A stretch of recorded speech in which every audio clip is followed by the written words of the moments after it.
Hey, I like this. Okay, let's get started. So today we're gonna do an unboxing and maybe a review, but mostly just an unboxing. I got this Fujifilm Instapix mobile printer on Amazon. It came just in time for New Year's. By the way, Happy New Year's, everybody. Let's begin. I'm excited. Hopefully this thing works out. One thing I'm worried about is I don't know if this thing comes with actual printing paper. So I don't know if I'm gonna be able to use this today, but if it does, yes. So let's see. First thing we have here, simple box. Let's put this on top. Stuff inside of it. Attaching the core USB. Oh, okay. Otherwise, radio frequency may occur. That's a good thing to know. I don't know if you guys noticed, but it comes with this thing that says, make sure you attach this. I've never really seen that before, but that's good to know. I'm glad it's right there. I'm glad I read it. This is boring. You guys don't care about this stuff. I don't care about this stuff. Let's open this thing up so you guys can see what it looks like. Then we'll come back to reading the boring stuff, if you're still around. Yeah, here we go. Look at this thing. It looks like something off of like Star Wars or something, right? Look at this. Ooh.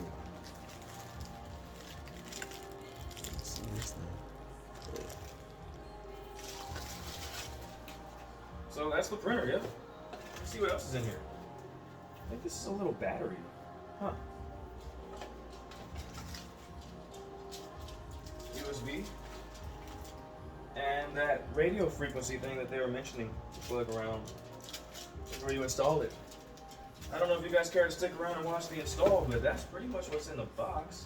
I'm gonna let the cameras run while I look through this, just so you guys can get a feel of what you're gonna experience when you open it up out the box, you know? It would be cool if I can get a quick demo going, but like I said, I don't think this thing came with film. As you've seen, I pulled it out the box. I don't think there's any film in here. Might have to send this back right away because I don't think I can use it today. Oh, poo. Happy New Year's indeed. Well, I mean, I'm sure it's still going to be a Happy New Year's, but the photo booth. I guess I'll have to wait until I either order some, cartridges, or yeah, I'll just have to email the photos to everybody, but whatever. It's not that big of a deal. Could probably go down to like Target or something like that and get like a Polaroid or something. Which is what I probably should have done in the first place, but you know what? I wanted to be fancy and get my own printer. To be honest, I think this was a stupid buy, to be real with you. There's other printers online for maybe about $30 more that you can do various size photos and other things that you can print with and do photos. I was just curious to see the quality of these photos because it looked like the cartridges specifically for this one were more Polaroid style, where the ones that come with the all-in-one printers are just like sheets. I don't know if you can see this right here, but you notice that gap that you can hold onto on the end of the actual photo itself. That's very old school style. I like that, so you kind of hold it and flick it and make it seem like you're drying it off. I don't know if that's something you do unless you're waiting for the process to finish. I don't know, but there you go. You officially know what it's like to unbox the Instax photo printer.